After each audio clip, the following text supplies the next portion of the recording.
20 ফেব্ৰুৱাৰী তাৰিখে আছে মেট্ৰিক পৰীক্ষা 2026 বৰ্ষৰ গণিতৰ অৰ্থাৎ মেথছৰ পৰীক্ষাত কি কুৱেশ্যন আহিব এইটো ভিডিঅ' মাধ্যমেৰে গোটেই কুৱেশ্যন পেপাৰখন আমি আলোচনা কৰিম আৰু নতুনকৈ চেনেলটো ছাবস্ক্ৰাইব কৰি ভিডিঅ'টো তাকৈ লাইক কৰিবা আৰু সকলো বন্ধু-বান্ধৱীলৈকে এইটো ভিডিঅ' শ্বেয়াৰ কৰি দিবা আৰু আমাৰ হোৱাটছআপ চেনেলত জইন হোৱা ডেছক্ৰিপশ্যনতে লিংক আছে এটা কাৰণে জইন হ'বা তাত লেটেষ্ট আপডেট আৰু কুৱেশ্যন এনচাৰখিনি পাই থাকিবৰ কাৰণে মেথছত এইবাৰ আমি সকলোৱে 90+ পাম আৰু সকলোৱে এটা বহিখনলৈ ভালদৰে গোটেইখিনি কুৱেশ্যন এতিয়াই ক্লিয়াৰ কৰি যোৱা আমি ষ্টাৰ্ট কৰিছোঁ লেটছ গো ডিয়াৰ ষ্টুডেণ্টছ প্ৰথমতে মই লং কুৱেশ্যনখিনি ষ্টাৰ্ট কৰিছোঁ 46ৰ পৰা ষ্টাৰ্ট কৰিছোঁ 45লৈকে MCQ আহিব সেই MCQখিনি মই ভিডিঅ'টো শেষত ষ্টাৰ্ট কৰিম কাৰণ MCQখিনিত বেছি টাইম নালাগে কিন্তু লং কুৱেশ্যনটা টাইম লাগিব গতিকে মই প্ৰথমতে লং কুৱেশ্যন এতিয়াৰ পৰা ষ্টাৰ্ট কৰিছোঁ তোমালোকে গোটেইকেইটা লং কুৱেশ্যন ক্লিয়াৰ কৰি লোৱা তো 46 নম্বৰ কুৱেশ্যনটো আহিছে যে উৎপাদক বিশ্লেষণ কৰা 4x⁴ + 1 অৰ্থাৎ এইটো পৰীক্ষাত আহিলে তোমালোকৰ 2 নম্বৰ আহিব আৰু তোমালোকে গোটেই সলিউশ্যনটো চাই লোৱা ঠিক আছে তো উত্তৰটো তোমালোকে আছে যে সলিউশ্যন বুলি লিখিবা তোমালোকে পৰীক্ষা বহিত যেতিয়া লিখিবা তেতিয়া তোমালোকে 46 সলিউশ্যন বুলি দি অৰ্থাৎ অসমীয়া লিখিলে অসমীয়া সমাধান বুলি লিখিবা ঠিক আছে 4x⁴ + 1 সেইটো তোমালোকে উৎপাদক বিশ্লেষণ কৰিলে লাষ্টত 2x² + 1 + 2x * 2x² + 1 - 2x তোমালোকে থাকি যাব ঠিক আছে উৎপাদক বিশ্লেষণ কৰিলে আৰু যদি বুজাই দিব লাগে তোমালোকে আমাৰ হোৱাটছআপ চেনেলত জইন হ'বা মই বুজাই দিবলৈ চেষ্টা কৰিম ঠিক আছে তাৰপিছত 47 নম্বৰ কুৱেশ্যন চাবা মই স্পীডত কম যাতে কম সময়ত গোটেইখিনি কুৱেশ্যন ক্লিয়াৰ কৰিব পাৰোঁ ঠিক আছে গোটেই কুৱেশ্যন পেপাৰখন আমি ক্লিয়াৰ কৰিব লাগিব গতিকে কম সময়ত মই ক্লিয়াৰ কৰি দিম যিহেতু তোমালোকে 20 তাৰিখে পৰীক্ষাটো আছে তো 47 নম্বৰ কুৱেশ্যনটো কৈছে যে দুডাল ৰছীৰ দৈৰ্ঘ্য ক্ৰমে 64 চেণ্টিমিটাৰ আৰু 80 চেণ্টিমিটাৰ দুইডালৰ পৰা সমান দৈৰ্ঘ্যৰ টুকুৰা কাটি উলিয়াব লাগে অকণো ৰৈ নোযোৱাকৈ দুইডাল ৰছীৰ পৰা কাটি উলিওৱাৰ পৰা তেনে টুকুৰাৰ সৰ্বাধিক দৈৰ্ঘ্য কিমান হ'ব এইটো তোমালোকৰ পৰীক্ষাত আহিলে 2 নম্বৰ আহিব আৰু সলিউশ্যন তোমালোকে চাবা সলিউশ্যনটো 64 আৰু 80ৰ গসাগু হ'ব টুকুৰাৰ সৰ্বাধিক দৈৰ্ঘ্য 80 ইকুৱেলটো তোমালোকে চাবা আৰু 64 ইকুৱেলটো দিয়া হৈছে এতেকে কাটি উলিয়াব পৰা ৰছীৰ সৰ্বাধিক দৈৰ্ঘ্য হৈছে 16 চেণ্টিমিটাৰ তো এনচাৰটো কি হ'ব 16 চেণ্টিমিটাৰ 48 নম্বৰ কুৱেশ্যনটো চাবা যদি সমকোণী ত্ৰিভুজ ABC আৰু PQRৰ এংগল B আৰু এংগল Q সূক্ষ্মকোণ দুটা এনেধৰণে যে sin B = sin Q তেন্তে প্ৰমাণ কৰা যে এংগল B = এংগল Q তো উত্তৰটো অৰ্থাৎ সমাধানটো তোমালোকে চাবা প্ৰথমতে ছবিকেইটা চাই লোৱা স্ক্ৰীনত তোমালোকে দেখিছাই তোমালোকে পাৰিলে স্ক্ৰীনশ্বট মাৰি ল'বা আৰু যোনখিনিয়ে এতিয়াই লিখি গৈছে এতিয়াই কমপ্লিট কৰিবলৈ বিচাৰিছা তোমালোকে ভালদৰে ভিডিঅ'টো ৰখাই বা শ্ল' মোশ্যন কৰি তোমালোকে চালেই হ'ল ঠিক আছে মই যিহেতু স্পীডত কৈছোঁ তো ছবিটো আঁকি ল'বা তাৰপিছত এটাকে sin B = AC AB এটা লিখিলে গোটেইখিনি ক্লিয়াৰ কৰি লোৱা মই তোমাক লাহে লাহে দেখাবলৈ চেষ্টা কৰিছোঁ যদি থাকি গৈছে তোমালোকে ভিডিঅ'টো ৰখাই লিখি ল'বা 49 নম্বৰ কুৱেশ্যনটো লৈ আহিছোঁ মই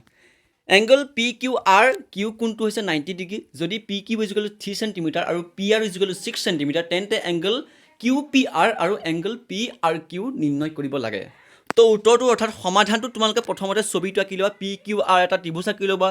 তাৰপিছতে PQR এটা মানে যিটো কোণটো সেই কোণটো হৈছে 90 ডিগ্ৰী তোমালোকে দিয়াই আছে আৰু PQ = তোমালোকে 3 চেণ্টিমিটাৰো দিয়া হৈছে আৰু PR সমান 3 চেণ্টিমিটাৰ 6 চেণ্টিমিটাৰ দিয়া হৈছে ঠিক আছে তো এতিয়া তোমালোকে কি উলিয়াব লাগিব QR উলিয়াব লাগিব ঠিক আছে গোটেইখিনি তোমালোকে সমাধানটো ভালদৰে চাই লোৱা মই লাহে লাহে দেখাবলৈ চেষ্টা কৰিছোঁ লাষ্টত গৈ এংগল PRQ উলিয়াব দিছিলে 30 ডিগ্ৰী তোমালোকে ওলাই গ'ল ঠিক আছে যেতিয়া তোমালোকে এইটো এংগলটো মান উলিয়াবলৈ যাব তেতিয়া তোমালোকে QRৰ মানটো ওলাই যাব ঠিক আছে তো 51 নম্বৰ কুৱেশ্যনটো চাবা তলৰ সমীকৰণযোৰক ৰৈখিক সমীকৰণযোৰলৈ ৰূপান্তৰিত কৰি সমাধান কৰা তো তোমালোকে চাই লোৱা সমীকৰণটা দিয়া হৈছে এই সমীকৰণটা তোমালোকে সলভ কৰিব লাগিব স্ক্ৰীনত দেখাই দিছোঁ গোটেই সলভখিনি কমপ্লিট কৰি তোমালোকে চেষ্টা কৰিছোঁ গোটেইখিনি কমপ্লিট কৰিম আজি ভিডিঅ'টো অকণ দীঘল হ'ব যিহেতু মেথছত তোমালোকে টাইম লাগে আৰু তোমালোকে যিমান পৰা পৰীক্ষা যেতিয়া দিবা যিমান পৰা তোমালোকে স্পীডত লিখিবলৈ চেষ্টা কৰিবা যিমান পৰা যিখিনি পাৰা কুৱেশ্যন সেইখিনিহে প্ৰথমতে লিখিবা কিন্তু দেই যোনখিনি তোমালোকে নোৱাৰা সেইখিনি অংক কিন্তু প্ৰথমতে কৰি নে টাইমটো তোমালোকে লছ কৰি নাথাকিবা ঠিক আছে তোমালোকে যিখিনি পাৰা সেইখিনি তোমালোকে যিমান পৰা প্ৰথমতে এফালৰ পৰা পঢ়াখিনিয়ে কৰি যাবা পাছত যিখিনি অলপ টান বোলে কৈ বহুত টাইম লাগিব সেইটো অংক বহুত টাইম খাই দিব তেতিয়া তোমালোকে সেইটো অংক লাষ্টলৈ কৰি পেলাই থৈ দিবা 52 নম্বৰ কুৱেশ্যনটো খুবেই গুৰুত্বপূৰ্ণ পৰীক্ষাত এবাৰ আহিব দুটা ক্ৰমিক অযুগ্ম যোগাত্মক অখণ্ড সংখ্যা উলিওৱা যাৰ বৰ্গৰ যোগফল হৈছে 290 এইটো খুবেই গুৰুত্বপূৰ্ণ কুৱেশ্যন এইটো তোমালোকৰ পৰীক্ষা আহিলে 3 নম্বৰ আহিব দুটা ক্ৰমিক অযুগ্ম যোগাত্মক অখণ্ড সংখ্যা উলিওৱা যাৰ বৰ্গৰ যোগফল হৈছে 290 আৰু এইটো তোমালোকে ভালদৰে এতিয়া ৰেড মাৰ্ক মাৰি লোৱা আৰু এতিয়াই তোমালোকে কমপ্লিট কৰি লোৱা সমাধানত চাবা ধৰা হ'ল ক্ৰমিক অযুগ্ম সংখ্যা দুটা x আৰু x + 2 ঠিক আছে প্ৰশ্নৰ মতে কোৱা হৈছে যে x² + x + 2 হোল স্কোৱাৰ = 290 তো তোমালোকে যেতিয়া সমাধান যেতিয়া কৰিবা সমাধান কৰি লাষ্টত তোমালোকে কিমান পাবা নিৰ্ণয় দুটা সংখ্যা হ'ব 11 আৰু 13 11 হ'ব এটা আৰু ইটো হ'ব কিমান 13 হ'ব তো এইটো কুৱেশ্যন ক্লিয়াৰ হৈছে তাৰপিছত নেক্সট কুৱেশ্যন 53 নম্বৰ কুৱেশ্যন চাবা এইটো লং কুৱেশ্যন হয় পৰীক্ষাত 4 নম্বৰ আহিব 1000 টকা বছৰি 8% অৰ্থাৎ 8% সৰল সুতৰ হাৰত বিনিয়োগ কৰা হ'ল প্ৰতি বছৰৰ অন্তত সুত কিমান হ'ব গণনা কৰিব লাগিব সুতৰ এই পৰিমাণসমূহে এটা সমান্তৰ প্ৰগতি গঠন কৰেনে যদি কৰে এই তথ্যখিনিৰ সহায়ত 30 বছৰৰ অন্তত সুতৰ পৰিমাণ নিৰ্ণয় কৰা তো ইয়াৰ সমাধানটো চাই ল'বা এইটো লং কুৱেশ্যন অলপ ঠিক আছে গোটেইখিনি চাই লোৱা মূলধন হৈছে 1000 টকা প্ৰথম বছৰত সুত হ'ল তোমালোকে কিমান প্ৰথম বছৰত সুত দ্বিতীয় বছৰত সুত 3 নম্বৰ বছৰত সুত সেইখিনি তোমালোকে এফালৰ পৰা অংকটো কৰিব লাগিব ঠিক আছে এইটো কুৱেশ্যন ক্লিয়াৰ কৰিছোঁ মই তাৰ পাছত 54 নম্বৰ কুৱেশ্যন চাবা প্ৰমাণ কৰা যে যদি এটা ত্ৰিভুজৰ এটা কোণ আন এটা ত্ৰিভুজৰ এটা কোণৰ সমান হয় আৰু সেই কোণকেইটা গঠন কৰা বাহুকেইটা সমানুপাতিক হয় তেন্তে ত্ৰিভুজ দুটা সদৃশ হ'ব তো এইটো ত্ৰিভুজৰ পৰা আহিছে ঠিক আছে দিয়া আছে এ বি চি অৰ্থাৎ ত্ৰিভুজ এ বি চি আৰু ত্ৰিভুজ ডি ই এফৰ angle A is equal to angle D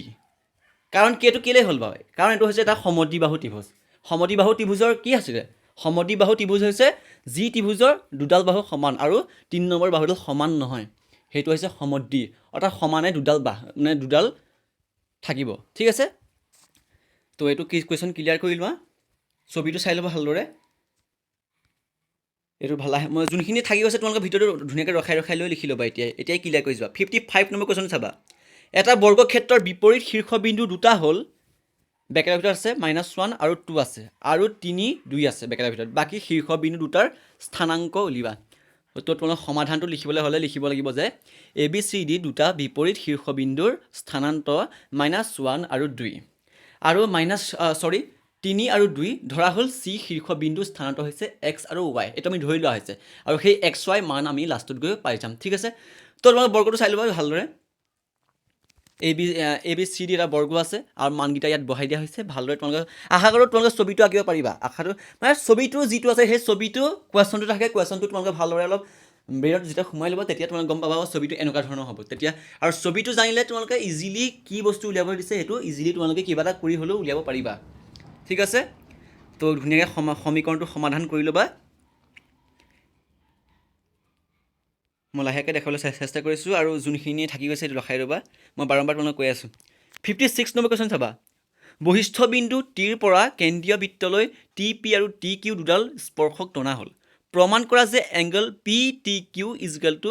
2 angle O' P Q ঠিক আছে এইটো প্ৰমাণ কৰিব লাগিব আমি কি প্ৰমাণ কৰিব লাগিব angle P T Q is equal to angle 2 angle O' P Q এইটোতো আমি সমাধান কৰিব লাগিব সমান বুলি আমি সমাধান কৰিব লাগিব ছবিটো মই চাই লোৱা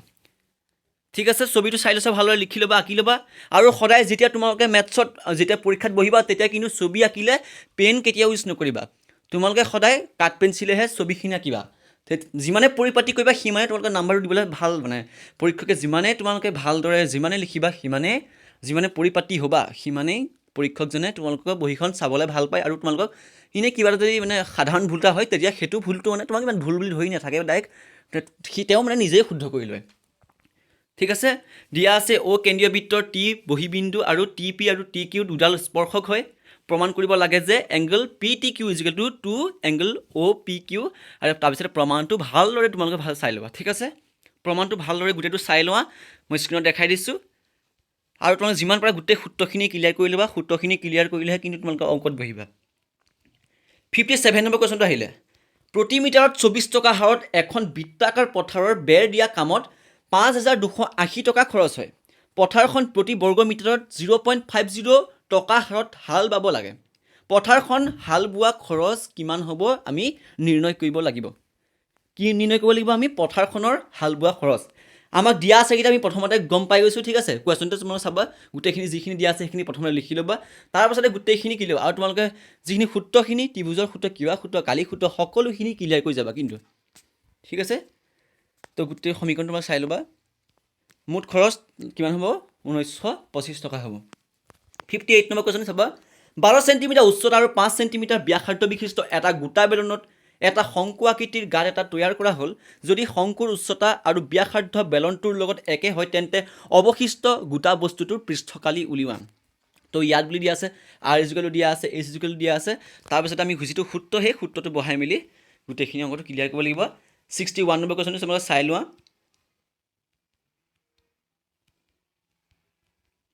তোমালোকে যিমান পাৰা আমাৰ এইটো ভিডিঅ' সকলো বন্ধু বান্ধৱীকে শ্বেয়াৰ কৰক যাতে তোমাৰ লগতে নিজৰ বন্ধু বান্ধৱীসকলেও ভাল এটা মাৰ্কছ লৈ উত্তীৰ্ণ হ'ব পাৰে আৰু মৰমৰ ষ্টুডেণ্টসকল নতুনকৈ চেনেলটো ছাবস্ক্ৰাইব কৰি ভিডিঅ'টো এটা লাইক কৰিবা আৰু ইনষ্টাগ্ৰামত চাই থাকিলে ফ'ল' কৰি কমেণ্টত PDF বুলি লিখি দিবা এই গোটেই ভিডিঅ'টো যিখিনি PDF সেই PDFটো মই তোমালোকক DMলৈ অট'মেটিক পঠাই দিম মই এইটো ভিডিঅ'ত অট'মেশ্যন লগোৱা আছে তোমালোকে PDF বুলি কমেণ্ট কৰিলে হ'ল ঠিক আছে কিন্তু ফ'ল' কৰি ল'ব লাগিব ফ'ল' কৰি ল'লে PDF বুলি তোমালোকে লিখিলেহে ডাইৰেক্ট তোমালোকে যাব কিন্তু ফ'ল' কৰি নল'লে ডাইৰেক্ট PDF বুলি লিখিলে কিন্তু নাযায় 7 নম্বৰ কুৱেশ্যনটো মই MCQ লৈ আহিছোঁ ঠিক আছে 7 নম্বৰ কুৱেশ্যনটোত MCQ আছে যদি x বাস্তৱ সংখ্যা হয় তেন্তে 8x to the power 3 - 1 ত্ৰিঘাত বহুপদটোৰ লেখটোৱে ABCD যিকেইটা অপশ্যন আছে তোমালোকে অপশ্যনটো চাবা প্ৰথম অপশ্যনটোত A আছে x অক্ষত ছেট কৰে B আছে x অক্ষত মাত্ৰ এটা বিন্দুতহে ছেট কৰে C আছে x অক্ষ দুটা বেলেগ বিন্দুত ছেট কৰে আৰু D আছে x অক্ষত তিনিটা বেলেগ বিন্দুত ছেট কৰে তো উত্তৰটো হ'ব কি option D is the correct answer x অক্ষত তিনিটা বেলেগ বিন্দুত ছেট কৰে তাৰ পাছৰ কুৱেশ্যন চাবা x অক্ষৰ ওপৰত থকা যিকোনো বিন্দুৰ স্থানান্তৰ হ'ব ABCD অপশ্যন আছে তো ABCD অপশ্যনৰ ভিতৰত তোমালোকে কোনটো শুদ্ধ হ'ব option A is the correct answer x0 সেইটোৱে হ'ব শুদ্ধ উত্তৰ 10 নম্বৰ MCQ চাবা দ্বিঘাত বহুপদ px = 4x² - 1ৰ শূন্য কেইটাৰ যোগফল হ'ব ABCD অপশ্যন আছে প্ৰথম অপশ্যনটো হৈছে -1 B হৈছে 0 C হৈছে 2 আৰু D হৈছে 4 তো শুদ্ধ উত্তৰটো তোমালোকে মই উত্তৰটো নেদেখোৱাৰ আগতে কোনে কোনে কৰা ভিডিঅ'টো তোমালোকে ৰখাই লোৱা এতিয়া ৰখাই লৈ তোমালোকে কৈ চোৱা কি উত্তৰ শুদ্ধ হয় ঠিক আছে মোৰ উত্তৰটো এতিয়া তোমালোকে কৈ দিছোঁ কিন্তু মই নকোৱাৰ আগতে কোনে শুদ্ধ কৰিছিলে তোমালোকে চাবা তো উত্তৰটো হৈছে option B is the correct answer তো অপশ্যন বিটো কিমান আছে 0 শূন্য ঠিক আছে তো 17 নম্বৰ তোমালোকে MCQ চাবা আৰু গোটেইখিনি MCQ যদি তোমালোকে লাগে এক্সট্ৰাকৈ তেনেহ'লে মই 1 পৰা 45লৈকে কণ্টিনিউ এটা MCQ ভিডিঅ' বনাই দিম তোমালোকে খালি মোক কমেণ্ট কৰিবা ঠিক আছে গোটেই MCQ ক্লিয়াৰ কৰি দিম আজিতো লং কুৱেশ্যন এইটো ভিডিঅ' ক্লিয়াৰ হৈছে কিন্তু MCQ 4-5টামান দিম আৰু বাকী গোটেইখিনি 45টা যদি MCQ লাগে তেনেহ'লে তোমালোকে যিমান পৰা কমেণ্ট কৰিবা আৰু ছাবস্ক্ৰাইব কৰি থ'বা যাতে মই ভিডিঅ' দিয়াৰ লগে লগে তোমালোকে পাই থাকে ঠিক আছে 17 নম্বৰ MCQ তোমালোকে স্ক্ৰীনত দিয়া আছে চাই ল'বা তো মৰমৰ ষ্টুডেণ্টসকল আজিৰ ভিডিঅ'টো মানে গোটেই PDFটো লাগিলে তোমালোকে ইনষ্টাগ্ৰামত ফ'ল' কৰি লৈ কমেণ্টত PDF বুলি লিখিবা তেতিয়া মই অট'মেটিক তোমালোকে DMলৈ এইটো PDFটো গুচি যাব আৰু নতুনকৈ চেনেলটো ছাবস্ক্ৰাইব কৰি ভিডিঅ'টো এটা লাইক কৰিবা আৰু ইনষ্টাগ্ৰামত ফ'ল' কৰি ল'বা আৰু সকলো বন্ধু বান্ধৱীকে এইটো ভিডিঅ' শ্বেয়াৰ কৰা আৰু আমাৰ হোৱাটছআপ চেনেলত জইন হ'বা ডেছক্ৰিপশ্যনতে লিংক আছে তো আজিলৈ ভিডিঅ'টো ইমানেই ধন্যবাদ জয় অসম জয় হিন্দ